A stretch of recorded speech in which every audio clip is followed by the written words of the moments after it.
ನೀವು ಏನು ಮಾಡಬೇಕು ಅಂತ ಹೇಳಿದ್ರೆ ₹1 ಆವಾಗ ನಾನು ಹೇಳಿದೆ ನೋಡಿ, ಎಲ್ಲರೂ ಕೂಡ ಇದು ನಿವಾಳಿಸಬೇಕು ಅಂತ. ಅದನ್ನು ಏನು ಮಾಡಿ ಅಂತ ಹೇಳಿದ್ರೆ ಇದಕ್ಕೂ ಕೂಡ ಆಯಿತಾ, ಇದಕ್ಕೂ ಕೂಡ ಏನು ಮಾಡಿ ಅಂತ ಹೇಳಿದ್ರೆ 7 ಸಲ ಈ ಥರ ಮಾಡಬೇಕು. 7 ಸಲ ಮಾಡಿದ ನಂತರ ಇದನ್ನು ಕಾಯಿನನ್ನು ಇಲ್ಲೇ ಇಡಿ. ಅದ ನಂತರ ಇದನ್ನು ಹಿಡ್ಕೊಂಡು ಏನು ಮಾಡಬೇಕು ಅಂತ ಹೇಳಿದ್ರೆ ಇಡೀ ಮನೆಗೆ, ನಿಮ್ಮ ಮನೆಯ ಎಲ್ಲ ಕಡೆಗೆ, ನಿಮ್ಮ ಬಾತ್ರೂಮ್ಗೂ ಕೂಡ ನೀವು ಎಣಿಸ್ಕೊಳ್ಳೋದು ಬಾತ್ರೂಮಲ್ಲಿ ಎಂತ ಸಹ ಇಲ್ಲ ಅಂತ ಹೇಳ್ಕೊಂಡು. ನಮಸ್ತೆ ಫ್ರೆಂಡ್ಸ್, ಇವತ್ತೊಂದು ಒಳ್ಳೆಯ ವಿಡಿಯೋ ನಿಮ್ಮ ಜೊತೆಗೆ ಶೇರ್ ಮಾಡ್ತಾ ಇದ್ದೇನೆ. ಅದು ಯಾವುದು ಅಂತ ಹೇಳಿದರೆ, ತುಂಬ ಜನರ ಮನೆಯಲ್ಲಿ ಏನಾಗುತ್ತೆ ಅಂತ ಹೇಳಿದರೆ ದೇವರ ಪೂಜೆ ಎಲ್ಲದೂ ಮಾಡ್ತಾರೆ, ಎಲ್ಲದು ದೇವಸ್ಥಾನಗಳಿಗೆ ಹೋಗಿ ಬರ್ತಾರೆ, ಎಲ್ಲದೂ ಕೂಡ ಮಾಡ್ತಾರೆ. ಆದರೂ ಕೂಡ ಏನು ಸಮಸ್ಯೆ ಆಗ್ತದೆ ಅಂತ ಹೇಳಿದರೆ ಮನೆಯಲ್ಲಿ ಕಷ್ಟದ ಮೇಲೆ ಕಷ್ಟ ಜಾಸ್ತಿ ಆಗಿರುತ್ತೆ.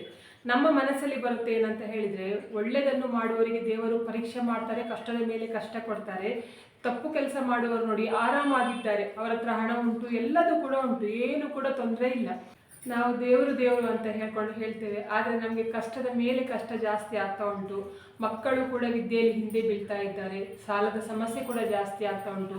ಕಷ್ಟಪಟ್ಟು ಬೆಳಿಗ್ಗೆಯಿಂದ ಸಾಯಂಕಾಲ ತನಕ ದುಡಿತೇವೆ, ಆದರೆ ಕೈಯಲ್ಲಿ ಹಣ ನಿಲ್ಲುವುದಿಲ್ಲ. ಇದರಿಂದ ತಿಂಗಳ ಕೊನೆ ಆಗುವಾಗ ಏನಾಗುತ್ತೆ ಅಂತ ಹೇಳಿದರೆ ಸಾಲ ತಗೊಳ್ಳೇಬೇಕಾದ ಪರಿಸ್ಥಿತಿ ಬರುತ್ತೆ. ಇನ್ನು ಕೆಲವರ ಮನಸ್ಸಲ್ಲಿ ಏನಾಗುತ್ತೆ ಅಂತ ಹೇಳಿದರೆ, ನಮಗೆ ಯಾರೋ ಏನೋ ಕೆಟ್ಟ ಕಣ್ಣಿನ ದೃಷ್ಟಿ ಹಾಕಿದ್ದಾರೇನೋ, ಅಥವಾ ಯಾರೋ ನಮ್ಮ ಮೇಲೆ ವಾಮಾಚಾರ ಪ್ರಯೋಗ ಮಾಡಿದ್ದಾರೇನೋ. ನಾವು ಯಾರಿಗೂ ಕೂಡ ಕೆಟ್ಟದ್ದು ಬಯಸುತ್ತಿಲ್ಲ, ಆದರೂ ಕೂಡ ನಮಗೆ ಯಾಕೆ ಕೆಟ್ಟದ್ದು ಬಯಸ್ತಾ ಇದ್ದಾರೆ, ನಾವು ಇಷ್ಟು ಕಷ್ಟ ಅನುಭವಿಸಿದ್ದು ನೋಡಿಕೊಂಡು ಅವರಿಗೆ ಏನು ಸಿಗುತ್ತೆ ಅಂತ ಹೇಳ್ಕೊಂಡು ತುಂಬ ಜನರ ಮನಸ್ಸಿನಲ್ಲಿ ಭಾವನೆ ಬರುತ್ತೆ. ನಾನು ಒಂದು ತಂತ್ರವನ್ನು ಹೇಳಿಕೊಡ್ತೇನೆ ನೋಡಿ, ಅದನ್ನು ನೀವು ಮಾಡಿದರೆ ಏನಾಗುತ್ತೆ ಅಂತ ಹೇಳಿದರೆ, ನಿಮ್ಮ ಶತ್ರುಗಳು ಅಥವಾ ನಿಮಗೆ ಗುಪ್ತ ಶತ್ರುಗಳು, ಯಾರಾದರೂ ನಿಮಗೆ ಕೆಟ್ಟದಾಗಲಿ ಅಂತ ಹೇಳ್ಕೊಂಡು ಬಯಸಿದವರು, ಅವರು ನಿಮ್ಮವರು ಬೇಕಾದರೆ ಆಗಿರಲಿ ಅಥವಾ ಹೊರಗಡೆಯವರು ಬೇಕಾದರೆ ಆಗಿರಲಿ, ನಿಮಗೆ ಗೊತ್ತಿಲ್ಲದೆ ಬೇಕಾದರೆ ಇರಲಿ ಆಯಿತಾ, ನಿಮ್ಮ ಶತ್ರು ಯಾರು ನಿಮಗೆ ಗೊತ್ತಿಲ್ಲ ಅಂತ ಹೇಳ್ಕೊಂಡು ಬೇಕಾದರೆ ಆಗಿರಲಿ, ಯಾರೇ ಆಗಿದ್ರೂ ಕೂಡ ನಿಮ್ಮ ಶತ್ರು ನಾಶ ಮಾಡಲಿಕ್ಕಾಗುತ್ತೆ. ಇದನ್ನು ಅಮಾವಾಸ್ಯೆ ದಿವಸ ಮಾಡಿ ಯಾವ ರೀತಿಯಲ್ಲಿ ಮಾಡಬೇಕು ಅಂತ ಹೇಳ್ಕೊಂಡು ನಾನು ಕ್ರಮಬದ್ಧವಾಗಿ ತೋರಿಸಿಕೊಡ್ತೇನೆ. ಪ್ಲೀಸ್ ಅದೇ ರೀತಿಯಲ್ಲಿ ಮಾಡಿ. ಅದನ್ನು ಬಿಟ್ಟು ನಾನು ಹೇಳೋದೊಂದು ನೀವು ಮಾಡೋದು ಒಂದು ಮಾಡಿದರೆ ನಿಮಗೆ ಅದರಲ್ಲಿ ಸರಿಯಾಗಿ ರಿಸಲ್ಟ್ ಸಿಗೋದಿಲ್ಲ. ಆದ್ದರಿಂದ ನಾನು ಹೇಳಿದ ಹಾಗೆ ಮಾಡಬೇಕು. ಫಸ್ಟ್ ನಿಮಗೆ ಹಣಕಾಸಿನ ಸಮಸ್ಯೆ ಇರುವವರು ಏನು ಮಾಡಬೇಕು ಅಂತ ಹೇಳಿದರೆ, ಈ ರೀತಿ ₹1 ಕಾಯಿನನ್ನು ತೊಗೊಳ್ಳಿ. ಯಾಕೆ ನಾನು ಬೆಳಗಿನ ಸಮಯದಲ್ಲಿ ತೊಗೊಳ್ಳಿ ಅಂತ ಹೇಳ್ತೇನೆ ಅಂತ ಹೇಳಿದರೆ, ಮನೆಯಲ್ಲಿ ಎಲ್ಲರೂ ಕೂಡ ಇರ್ತಾರೆ ಆಯಿತಾ, ಎಲ್ಲರೂ ಕೂಡ ಅವರ ಕೈಯಿಂದ ಇದನ್ನು ಮುಟ್ಟಬೇಕು. ಮತ್ತು ಏನು ಮಾಡಬೇಕು ಅಂತ ಹೇಳಿದರೆ 7 ಸಲ ಅವರ ತಲೆಗೆ ಸುತ್ತಬೇಕು. ಯಾರ ಇದು ಹೆಸರಿನಲ್ಲಿ ವಾಮಾಚಾರ ಮಾಡಿದ್ದಾರೆ ಅಥವಾ ಕೆಟ್ಟ ದೃಷ್ಟಿ ಹಾಕಿದ್ದಾರೆ ಅಂತ ಹೇಳ್ಕೊಂಡು ನಿಮಗೆ ಗೊತ್ತಿಲ್ಲಲ್ಲ. ಆದ್ದರಿಂದ ಎಲ್ಲರೂ ಮನೆಯಲ್ಲಿ ಎಷ್ಟು ಜನ ಇದ್ದಾರೆ ನೋಡಿ, ಅವರಷ್ಟು ಜನರು ಒಂದೇ ಕಾಯಿನಲ್ಲಿ, ಒಬ್ಬೊಬ್ಬರು ಒಂದೊಂದು ಕಾಯಿನ್ ತೊಗೋಬೇಕಂತ ಇಲ್ಲ, ಒಂದೇ ಕಾಯಿನಲ್ಲಿ ಎಲ್ಲರೂ ಕೂಡ ಏನು ಮಾಡಿ ಅಂತ ಹೇಳಿದರೆ ಇಳೆ ತಗೊಳ್ಳಿ ಆಯಿತಾ, 7 ಸಲ ತಗೊಳ್ಳಿ. ತೆಗೆದು ಆದ ನಂತರ ಏನು ಮಾಡಿ ಅಂತ ಹೇಳಿದರೆ ಅದನ್ನು ಜಾಗ್ರತೆ ಮಾಡಿ ಇಡಿ. ಇವಾಗ ಸಾಯಂಕಾಲ ಆದ ನಂತರ ಅಥವಾ ರಾತ್ರಿ ಸೂರ್ಯಾಸ್ತ ಆದ ನಂತರ, ಸೂರ್ಯ ಇರುವ ಸಮಯದಲ್ಲಿ ಮಾಡಲಿಕ್ಕೆ ಹೋಗಬೇಡಿ. ಸೂರ್ಯಾಸ್ತ ಆದ ನಂತರ ಅಂದರೆ ಇನ್ನೊಂದು ನೀವು ಅರ್ಧ ಗಂಟೆಯಲ್ಲಿ ಮಲಗಲಿಕ್ಕೆ ಹೋಗ್ತೀರಾ, ಆ ಸಮಯದಲ್ಲಿ ಏನು ಮಾಡಬೇಕು ಅಂತ ಹೇಳ್ಕೊಂಡು ನಾನು ಹೇಳಿಕೊಡ್ತೇನೆ. ಅದೇ ರೀತಿಯಲ್ಲಿ ಮಾಡಿ, ನಿಮ್ಮ ಶತ್ರು ಖಂಡಿತ ನಾಶ ಆಗ್ತಾರೆ. ನೋಡಿ, ನಿಮಗೆ ಇಲ್ಲಿ ಯಾವುದೆಲ್ಲ ವಸ್ತುಗಳು ಬೇಕು ಅಂತ ಹೇಳ್ಕೊಂಡು ನಾನು ತೋರಿಸ್ತೇನೆ. ನಿಮಗೆ ಫಸ್ಟ್ ಬೇಕಾದ ವಸ್ತು ಯಾವುದು ಅಂತ ಹೇಳಿದರೆ ವೀಳ್ಯದೆಲೆ. ವೀಳ್ಯದೆಲೆಯನ್ನು ಚೆನ್ನಾಗಿರಬೇಕು, ಆ ರೀತಿ ಇಲ್ಲ. ಯಾಕಂತ ಹೇಳಿದರೆ ನಿಮ್ಮ ಶತ್ರುಗಳು ನಾಶ ಆಗಲಿಕ್ಕಲ್ಲ. ನೀವು ಇದನ್ನು ದೇವರಿಗೆ ಬಳಸ್ತಾ ಇಲ್ಲ, ದೇವರಿಗೆ ಬಳಸೋದಾಗಿದ್ದರೆ ಚೆನ್ನಾಗಿರುವ ಇದು ವೀಳ್ಯದೆಲೆಯನ್ನು ತೊಗೊಳ್ಬೇಕು. ಇದು ಶತ್ರುಗಳು ನಿಮ್ಮದು ನಾಶ ಆಗಬೇಕಾದ್ರೆ ಉಂಟಲ್ಲ, ಚೆನ್ನಾಗಿರಬೇಕು ಅಂತ ಹೇಳ್ಕೊಂಡು ಏನೂ ಕೂಡ ಇಲ್ಲ. ಸಾಮಾನ್ಯವಾಗಿರುವ ಎಲೆಯನ್ನು, ವೀಳ್ಯದೆಲೆಯನ್ನು ಕೂಡ ತೆಗೆದುಕೊಳ್ಬೇಕು. ಆದರೆ ನೆನ್ಪಿಟ್ಕೊಳ್ಳಿ, ಈ ತೊಟ್ಟು ಇರಬೇಕು ಆಯಿತಾ, ತೊಟ್ಟು ಮಾತ್ರ ಇಲ್ಲದೆ ಇರುವಂಥದ್ದು ವೀಳ್ಯದೆಲೆ ತೊಗೊಳ್ಳಿಕ್ಕೆ ಹೋಗಬೇಡಿ, ಅದನ್ನು ನೋಡಿಕೊಂಡು ತೊಗೊಳ್ಳಿ. ಆಮೇಲೆ ಎರಡನೇ ವಸ್ತು ಯಾವುದು ಬೇಕು ಅಂತ ಹೇಳಿದರೆ ಕಲ್ಲುಪ್ಪು ಬೇಕು ಆಯಿತಾ. ಕಲ್ಲುಪ್ಪು ತೊಗೊಳ್ಳಿ, ಮತ್ತು ಪುಡಿ ಉಪ್ಪು ಆಗೋದಿಲ್ಲ, ಕಲ್ಲುಪ್ಪೇ ಆಗಬೇಕು. ಇದರಿಂದ ಏನಾಗುತ್ತೆ ಅಂತ ಹೇಳಿದರೆ ಋಣ ಇದ್ದರೆ ಕಳೆಯುತ್ತೆ. ಮತ್ತು ಯಾರಾದರೂ ನಿಮಗೆ ಕೆಟ್ಟದ್ದು ಹಾಕಿದರೆ, ಈ ಕೆಟ್ಟದ್ದು ಏನು ಮಾಡುತ್ತೆ ಅಂತ ಹೇಳಿದರೆ ಉಪ್ಪು ಆ ಕೆಟ್ಟದನ್ನು ಎಳ್ಕೊಳ್ಳುವ ಶಕ್ತಿ ಇದೆ ಅಂತ ಹೇಳ್ಕೊಂಡು ಹೇಳ್ತಾರೆ. ಆದ್ದರಿಂದ ಕಲ್ಲುಪ್ಪನ್ನೇ ತಗೊಳ್ಳಿ, ಮತ್ತು ಪುಡಿ ಉಪ್ಪು ಬೇಡ. ಇವಾಗ ಮೂರನೇದು ಯಾವುದು ಬೇಕು ಅಂತ ಹೇಳಿದರೆ ನಿಂಬೆಹಣ್ಣು ಬೇಕು. ನಿಂಬೆಹಣ್ಣಲ್ಲಿ ನೀವು ಏನು ಮಾಡಬೇಕು ಅಂತ ಹೇಳಿದರೆ ನೋಡಿ, ಕೆಂಪು ಇಂಕಲ್ಲಿ ಶತ್ರುನಾಶ ಅಂತ ಹೇಳ್ಕೊಂಡು ಬರೀರಿ. ನಿಮಗೆ ಎಷ್ಟು ಸಲ ಬರಲಿಕ್ಕೆ ಆಗ್ತದೆ ನೋಡಿ, ಅಷ್ಟು ಸಲ ಬೇಕಾದರೆ ಬರಿಬೋದು. ನಿಮಗೆ ಆ ಶತ್ರುವಿನ ಹೆಸರು ಗೊತ್ತಿದ್ರೆ ಯಾರು ಅಂತ ಹೇಳ್ಕೊಂಡು ಅವರ ಹೆಸರನ್ನು ಬರಿಬೋದು. ಒಂದು ವೇಳೆ ನಿಮಗೆ ಹೆಸರು ಗೊತ್ತಿಲ್ಲ ಅಂತ ಹೇಳಿದರೆ ಬರೀ ಶತ್ರುನಾಶ ಅಂತ ಹೇಳ್ಕೊಂಡು ಹಾಕಿದರೆ ಸಾಕು. ಅಂದರೆ ಸಾಮಾನ್ಯವಾಗಿ ಏನು ಪ್ರಾಬ್ಲಮ್ ಆಗುತ್ತೆ ಅಂತ ಹೇಳಿದರೆ, ತುಂಬ ಜನರಿಗೆ ಅವರದ್ದು ಶತ್ರು ಯಾರು ಅಂತ ಹೇಳ್ಕೊಂಡು ಗೊತ್ತಿರೋದಿಲ್ಲ.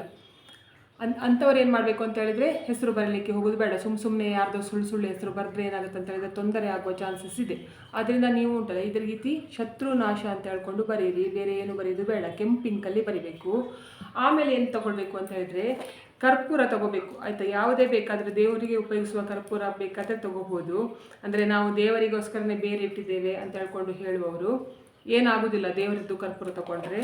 ಅದ ನಂತರ ಏನು ಬರಬೇಕು ಅಂತ ಹೇಳಿದರೆ ಮೊಗ್ಗು ಬಂದ ಲವಂಗ ಆಯಿತಾ. 18 ಮೊಗ್ಗು ಬಂದ ಲವಂಗವನ್ನು ತಗೊಳ್ಬೇಕು.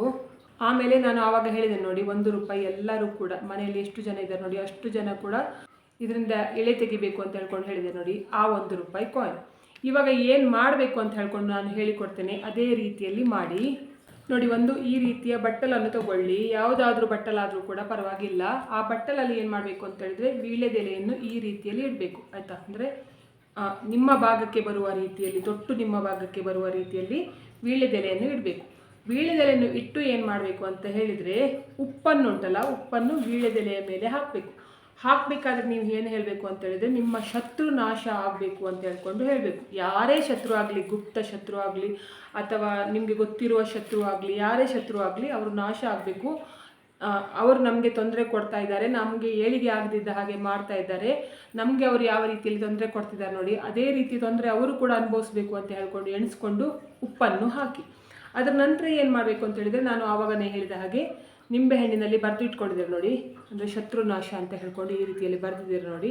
ಅದನ್ನು ಏನು ಮಾಡಬೇಕು ಅಂತ ಹೇಳಿದರೆ, ಇವಾಗ ನೀವು ಜ್ಯೂಸ್ ಎಲ್ಲ ಮಾಡುವಾಗ ಏನು ಮಾಡ್ತೀರ ಅಂತ ಹೇಳಿದರೆ, ಅಡ್ಡದಲ್ಲಿ ಕಟ್ ಮಾಡ್ತೀರಾ ಜ್ಯೂಸ್ ಮಾಡಲಿಕ್ಕೆ, ಆಯಿತಾ. ಅಥವಾ ದೇವರಿಗೆ ನೀವು ಏನಂತ ಹೇಳ್ತೀರಾ, ದೀಪ ಹಚ್ತೀರ ನೋಡಿ, ಅಂದರೆ ನಿಂಬೆಹಣ್ಣಿನ ದೀಪ ಹಚ್ತಾರೆ ನೋಡಿ. ಅವರು ಏನು ಮಾಡ್ತಾರೆ ಅಂತ ಹೇಳಿದರೆ, ಈ ಜಾಗದಲ್ಲಿ ಕಟ್ ಮಾಡ್ತಾರೆ.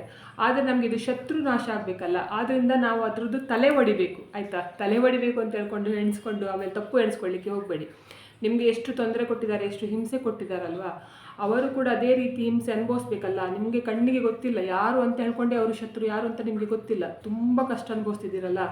ಆದ್ದರಿಂದ ನೀವು ಅವರಿಗೆ ಅಡ್ಡ ಕಟ್ ಮಾಡಬಾರ್ದು, ತಲೆನೇ ಕಡಿಬೇಕು. ಆದ್ದರಿಂದ ಉಂಟಲ್ಲ, ಈ ತೊಟ್ಟು ಬರ್ತದೆ ನೋಡಿ, ಈ ನಿಂಬೆ ಹಣ್ಣಿನ ತೊಟ್ಟು, ಆ ಜಾಗದಲ್ಲೇ ಕಟ್ ಮಾಡಬೇಕು ನೋಡಿ. ಆಗ ಕಟ್ ಮಾಡಿದಾಗ ಏನಾಗುತ್ತೆ ಅಂತ ಹೇಳಿದರೆ, ನಿಮಗೆ ಈ ಲೈನ್ ಉಂಟಲ್ಲ, ಸ್ಟ್ರೈಟ್ ಲೈನ್ ಬರುತ್ತೆ ನೋಡಿ, ಈ ರೀತಿ ಸ್ಟ್ರೈಟ್ ಲೈನ್ ಬರುತ್ತೆ. ನೀವು ಒಂದು ವೇಳೆ ಉಂಟಲ್ಲ ಅಡ್ಡ ಕಟ್ ಮಾಡಿದರೆ ಏನಾಗುತ್ತೆ ಅಂತ ಹೇಳಿದರೆ, ಇದು ಅಡ್ಡ ಬರುತ್ತೆ. ನಿಮಗೆ ಈ ರೀತಿ ಸ್ಟ್ರೈಟಾಗಿ ಬರಬೇಕು ನೋಡಿ, ಈ ರೀತಿಯಲ್ಲಿ ಬರಬೇಕು. ಆ ರೀತಿಯಲ್ಲಿ ತಲೆಯನ್ನೇ ಹೊಡೀರಿ, ಆಯಿತಾ. ಅವರದ್ದು ಅದು ಯಾರೇ ಬೇಕಾದರೆ ಆಗಿರಲಿ, ನಿಮ್ಮ ಶತ್ರುಗಳು ಬೇಕಾದರೆ ಆಗಿರಲಿ, ಹಿತಶತ್ರುಗಳಾಗಿರಲಿ, ಯಾರೇ ಬೇಕಾದರೆ ಆಗಲಿ, ಏನು ಮಾಡಿ ಅಂತ ಹೇಳಿದ್ರೆ, ಈ ಉಪ್ಪಿನ ಮೇಲೆ ಇದನ್ನು ಈ ರೀತಿಯಲ್ಲಿ ಇಡಿ. ಆಮೇಲೆ ಏನು ಮಾಡಬೇಕು ಅಂತ ಹೇಳಿದರೆ, ನಿಮ್ಮ ಶತ್ರು ಗೊತ್ತಿದ್ದರೆ ನಿಮಗೆ ನಿಮ್ಮ ಶತ್ರುವಿನ ಹೆಸರನ್ನು ಹೇಳಿಕೊಂಡು, ಇಲ್ಲ ನಮಗೆ ಶತ್ರು ಯಾರಂತ ಹೇಳ್ಕೊಂಡು ಗೊತ್ತಿಲ್ಲ ಅನ್ನುವರು ಏನು ಮಾಡಿ ಅಂತ ಹೇಳಿದರೆ, ಅವರು ನಿಮ್ಮ ಶತ್ರುಗಳು, ಆದರೆ ಅವರ ಹೆಸರು ಯಾರಂತ ನನಗೆ ಗೊತ್ತಿಲ್ಲ, ಆದರೆ ನಮಗೆ ಉಪದ್ರ ಕೊಡ್ತಾ ಇದ್ದಾರೆ, ನನಗೆ ಗೊತ್ತಿಲ್ಲ ಅಂತ ಹೇಳಿದರೆ ನನ್ನ ಶತ್ರುಗಳು ಯಾರು, ನಮಗೆ ಕೆಟ್ಟದ್ದು ಬಯಸ್ತಿದ್ದಾರೆ ಯಾರು ಅಂತ ಹೇಳ್ಕೊಂಡು ನಿಮಗೆ ಗೊತ್ತುಂಟಲ್ವಾ ಅಂತ ಹೇಳ್ಕೊಂಡು ನೀವು ದೇವರ ಹತ್ರ ಬೇಡ್ಕೊಂಡು, ಅದರ ಜೊತೆಗೆ ಯೂನಿವರ್ಸ್ ಅಂದರೆ ಬ್ರಹ್ಮಾಂಡದ ಹತ್ರ ಬೇಡ್ಕೊಂಡು, ಅಂದರೆ ನಿಮಗೆ ಉಂಟಲ್ಲ, ನಿಮಗೆ ಕಣ್ಣಿಗೆ ಕಾಣಿಸದೇ ಇರ್ಬೋದು ನಿಮ್ಮ ಶತ್ರುಗಳು ಯಾರು ಅಂತ, ಆದರೆ ದೇವರಿಗೆ ಅಥವಾ ಬ್ರಹ್ಮಾಂಡಕ್ಕೆ ಅಂದರೆ ಯೂನಿವರ್ಸ್ಗೆ ಗೊತ್ತಿದೆ ನಿಮ್ಮ ಶತ್ರುಗಳು ಯಾರು ಅಂತ ಹೇಳ್ಕೊಂಡು ಅವರು ಗೊತ್ತಿದೆ. ಆದ್ದರಿಂದ ಉಂಟಲ್ಲ, ನೀವೇನು ಮಾಡಿ ಅಂತ ಹೇಳಿದರೆ, ನಮಗೆ ಗೊತ್ತಿಲ್ಲ ನಮ್ಮ ಶತ್ರು ಯಾರು ಅಂತ ಹೇಳ್ಕೊಂಡು ನಿಮಗೆ ಗೊತ್ತುಂಟಲ್ವಾ, ನೀವೇ ಅವರಿಗೆ ನಮಗೆ ಏನು ತೊಂದರೆ ಮಾಡ್ತಾರೆ ನೋಡಿ, ಅದು ಅವರಿಗೆ ಹಿಂತಿರುಗಿ ಹೋಗುವ ಹಾಗೆ ಮಾಡಿ ಅಂತ ಹೇಳ್ಕೊಂಡು, ಅಂದರೆ ನಿಮಗೆ ಏನು ತೊಂದರೆ ಅಂತ ಮಾಡಬೇಕು ಅಂತ ಹೇಳ್ಕೊಂಡು ಬಯಸಿದ್ದಾರೆ ನೋಡಿ, ಅದೇ ತೊಂದರೆ ಅವರ ಹತ್ರನೇ ಹೋಗಲಿ, ಅದು 7 ಪಟ್ಟಾಗಿ ಹೋಗಲಿ. ಅವರು ನಮಗೆ 1 ಪಟ್ಟು ಹಾಳಾಗಬೇಕು ಅಂತ ಹೇಳ್ಕೊಂಡು ಬಯಸಿದ್ದಾರೆ, ಅವರು ಏನು ಬಯಸಿದ್ದಾರೆ ನನಗೆ ಗೊತ್ತಿಲ್ಲ, ಅವರು ಬಯಸಿದ್ದೇ ಅವರಿಗೆ ಪುನಃ ಹೋಗಲಿ ಅಂತ ಹೇಳ್ಕೊಂಡು ಏನು ಮಾಡಿ ಅಂತ ಹೇಳಿದರೆ, ಈ ಥರದ್ದು ಲವಂಗ ಬರ್ತದೆ ನೋಡಿ, ಮೊಗ್ಗು ಬಂದ ಲವಂಗವನ್ನು ಇದಕ್ಕೆ ಒಂದೊಂದಕ್ಕೆ 9 ಚುಚ್ಚಬೇಕು, ಆಯಿತಾ. ಚುಚ್ಚಬೇಕಾದ್ರೆ ರೌಂಡಾಗಿ ಚುಚ್ಚಿ, ಆಯಿತಾ. ಒಟ್ರಾಶಿ ಹೇಗೆ ಚುಚ್ಚಲಿಕ್ಕೆ ಹೋಗಬೇಡಿ, ರೌಂಡಾಗಿ ಚುಚ್ಚಬೇಕು. ನಾನು ತೋರಿಸ್ತೇನೆ ನೋಡಿ. 1 2 3 4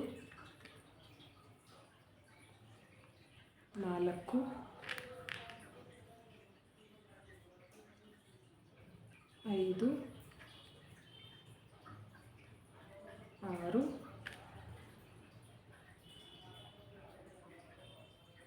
7 8 9 ನೋಡಿ, 9 ಚುಚ್ಚಿದ್ದೇನೆ ನಾನು. 1 2 3 4 ಅಂತ ಹೇಳಿದೆ, ನೀವು 1 2 3 4 ಅಂತ ಹೇಳ್ಕೊಂಡು ಹೇಳಲಿಕ್ಕೆ ಹೋಗಬೇಡಿ.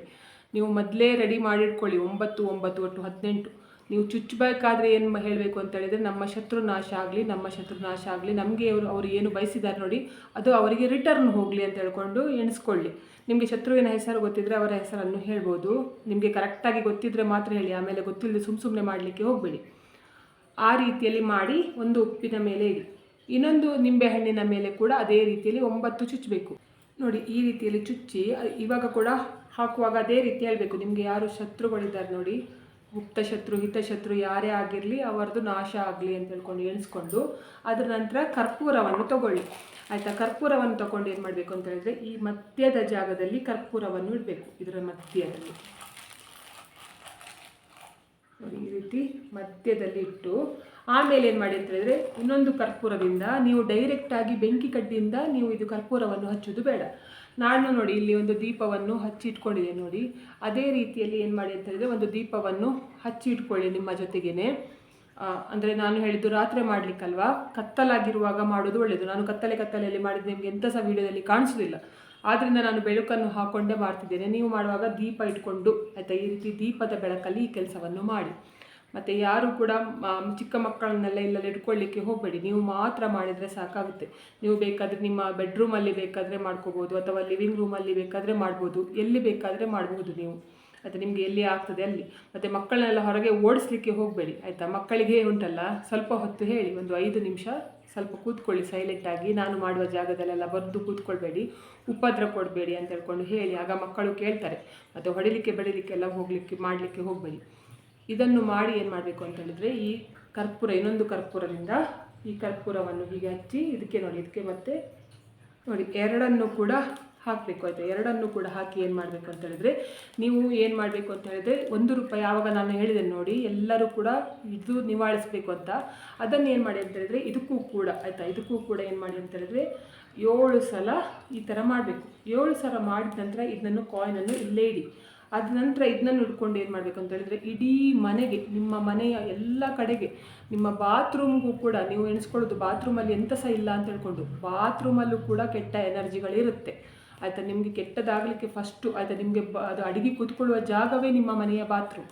ಆದ್ದರಿಂದ ಎಲ್ಲ ಕಡೆ ಇದನ್ನು ತೋರಿಸ್ಕೊಂಡು ಬನ್ನಿ. ತೋರಿಸ್ಕೊಂಡು ಬಂದ ನಂತರ ಏನು ಮಾಡಬೇಕು ಅಂತ ಹೇಳಿದರೆ ಇದು ಆರಿ ಹೋಗೋ ತನಕ ನೀವು ಇಡೀ ದೊಡ್ಡ ಮನೆ ಆದರೆ ಇದೆಲ್ಲ ಆರಿ ಹೋಗುತ್ತೆ. ಆಯಿತಾ? ಅಂದರೆ ಒಂದು ವೇಳೆ ಆರಿ ಹೋಯಿತು ಅಂತ ಹೇಳಿದರೆ ಪುನಃ ಒಂದು ಕರ್ಪೂರ ಹಾಕಿದರೆ ಆಯಿತು. ಇಲ್ಲ ನಮ್ಮದು ಚಿಕ್ಕ ಮನೆ ಒಂದರಲ್ಲೇ ಆಗುತ್ತೆ ಅಂತ ಹೇಳಿದರೆ ಪರವಾಗಿಲ್ಲ. ಆಯಿತಾ? ಏನು ಮಾಡಿ ಅಂತಿದ್ರೆ ಫುಲ್ ಆರಿ ಹೋದ ನಂತರ ಏನು ಮಾಡಿ ಅಂತ ಹೇಳಿದ್ರೆ ನೀವು ಮಲಗಲಿಕ್ಕೆ ಅರ್ಧ ಗಂಟೆ ಉಂಟು ಅಂತ ಹೇಳುವಾಗ ಇದನ್ನು ತಗೊಂಡು ಹೋಗಿ ಉಂಟಲ್ಲ 3 ರಸ್ತೆ ಸೇರುವ ಜಾಗದಲ್ಲಿ ಹಾಕಿ ಬನ್ನಿ. ನಮಗೆ 3 ರಸ್ತೆ ಸೇರುವ ಜಾಗದಲ್ಲಿ ಹಾಕಲಿಕ್ಕೆ ಆಗೋದಿಲ್ಲ ಅಂತ ಹೇಳ್ಕೊಂಡು ಹೇಳುವವರು ಯಾವುದಾದ್ರೂ ಮರದ ಕೆಳಗಡೆ ಇಟ್ಟು ಬಂದರೂ ಕೂಡ ಪರವಾಗಿಲ್ಲ. ನೆನಪಿಟ್ಕೊಳ್ಳಿ, ಈ ಕಾಯಿನನ್ನು ಕೂಡ ಅದೇ ಜಾಗದಲ್ಲಿ ಬಿಟ್ಟು ಬರಬೇಕು. ಇದನ್ನು ನಿಮ್ಮ ಮನೆಯಲ್ಲಿ ಇಟ್ಕೊಳ್ಳಿಕ್ಕಿಲ್ಲ. ಆಯಿತಾ? ಅದೇ ಜಾಗದಲ್ಲಿ ಬಿಟ್ಟು ಏನು ಮಾಡಬೇಕು ಅಂತ ಹೇಳಿದರೆ ಇಟ್ಟು ಬರುವಾಗ ಏನು ಹೇಳಬೇಕು ಅಂತ ಹೇಳಿದರೆ ನಮಗೆ ಯಾರು ನೋಡಿ ನಾಶ ಆಗಲಿ, ನಮಗೆ ಯಾರು ಕೆಟ್ಟದು ಬಯಸ್ತಿದ್ದಾರೆ, ಯಾರು ನಾವು ಹಾಳಾಗಲಿ ಅಂತ ತಿಳ್ಕೊಂಡು ಬಯಸ್ತಿದ್ದಾರೆ ನೋಡಿ, ಅದು ಅವರಿಗೆ ಹೋಗಲಿ.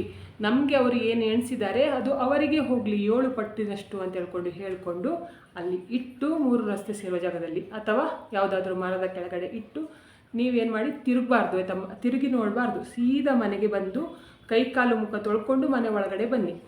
ಇಷ್ಟು ಮಾಡಿದರೆ ಸಾಕಾಗುತ್ತೆ. ಇದೊಂದು ಏನು ಮಾಡಿ ಅಂತ ಹೇಳಿದ್ರೆ 9 ಅಮಾವಾಸ್ಯೆ ದಿವಸ ಮಾಡಿ. ಆಯಿತಾ? 9 ಅಮಾವಾಸ್ಯೆ ದಿವಸ ಮಾಡಿದರೆ ಆಮೇಲೆ ನಿಮಗೆ ಯಾರು ಏನು ವಾಮಾಚಾರ ಮಾಡಲಿ, ಯಾರು ಕೆಟ್ಟ ದೃಷ್ಟಿ ಆಗಲಿ ಯಾವುದಿದ್ರೂ ಕೂಡ ನಿಮಗೆ ತಾಗೋದಿಲ್ಲ.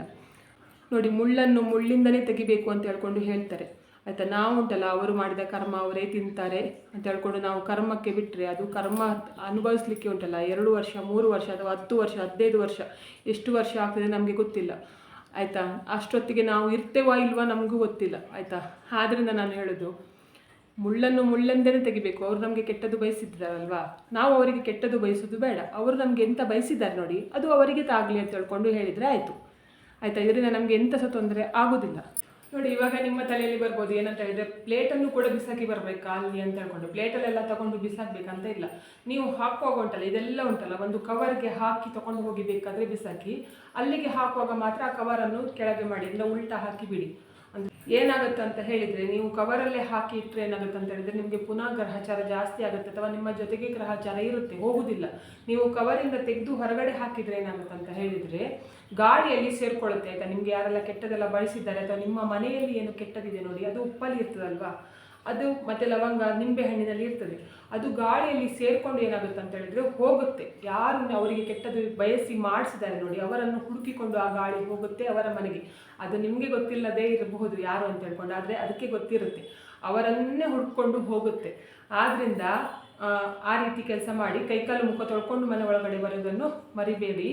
ನೋಡಿದ್ರಲ್ಲ, ಇವತ್ತಿನ ವಿಡಿಯೋದಲ್ಲಿ ನಿಮಗೆ ಯಾರಾದರೂ ಕೆಟ್ಟದು ಬಯಸಿದರೆ ಅದು ಅವರಿಗೆ ರಿಟರ್ನ್ ಆಗುವ ಹಾಗೆ ಮಾಡೋದು ಹೇಗೆ ಅಂತ ಹೇಳ್ಕೊಂಡು ಹೇಳಿಕೊಟ್ಟಿದ್ದೇನೆ. ಇವತ್ತಿನ ವಿಡಿಯೋ ನಿಮಗೆ ಇಷ್ಟ ಆದರೆ ಪ್ಲೀಸ್ ವಿಡಿಯೋಗೆ ಲೈಕ್ ಮಾಡಿ, ಆದಷ್ಟು ಜನಗಳಿಂದ ಶೇರ್ ಮಾಡಿ, ಕಮೆಂಟ್ ಮಾಡಿ, ನನ್ನ ಚಾನಲ್ಗೆ ಸಬ್ಸ್ಕ್ರೈಬ್ ಆಗಿ. ನನ್ನ ಚಾನಲ್ಗೆ ಸಬ್ಸ್ಕ್ರೈಬ್ ಆದರೆ ನಮ್ಮೊಂದು ಸಪೋರ್ಟ್ ಸಿಕ್ಕಿದೆ ಹಾಗೆ ಆಗ್ತದೆ. ಮತ್ತು ನಾನು ಹೀಗೆ ಒಳ್ಳೆ ವಿಡಿಯೋ ನಿಮ್ಮ ಜೊತೆಗೆ ಶೇರ್ ಮಾಡ್ತೇನೆ. ಇವತ್ತಿನ ವಿಡಿಯೋ ಯಾರು ನೋಡಿದ್ದೀರಾ ಅಥವಾ ನೋಡಲಿಲ್ಲ, ಎಲ್ಲರಿಗೂ ಕೂಡ ಒಳ್ಳೆಯದಾಗಲಿ ಅಂತ ನಾನು ಕೂಡ ದೇವರಲ್ಲಿ ಬೇಡ್ಕೊತಿದ್ದೇನೆ. ಎಲ್ಲರಿಗೂ ಒಳ್ಳೆಯದಾಗಲಿ.